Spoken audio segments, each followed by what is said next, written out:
First on the news at 6 o'clock, a chase across two parishes ended in gunfire with the suspect in the hospital in critical condition. But what exactly led to this pursuit remains under state police investigation. Sarah Gray Barr was on the scene. She's joining us with the latest.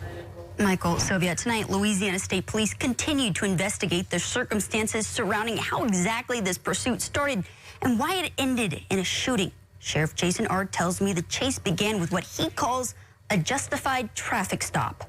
State police looking for clues in the woods off I-55, trying to piece together how a traffic stop in Livingston Parish turned into a pursuit that ended with an officer-involved shooting in Tangipahoa Parish. Look at the tire marks where the fleeing flatbed truck drove off Highway 1063 and down an embankment before crashing on I-55. It was about 6:15.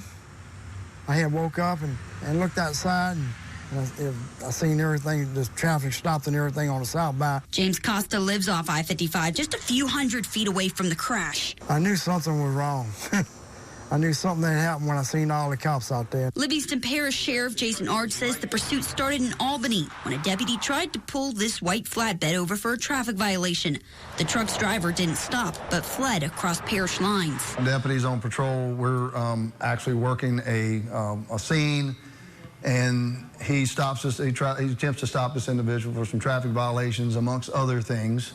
And of course, he did not stop. He continued to flee from the deputy. After the suspect drove down the embankment, he ended up on I-55 southbound, where he sideswiped another vehicle, crashing before jumping out and running across the interstate's northbound lane. The deputy followed, and an altercation between the suspect and deputy began. As the deputy pulled out his taser, things escalated. He continued to fight with the deputy, although he had been tased, and was able to get the deputy's taser away from him, and then tried to get the deputy's weapon away from him.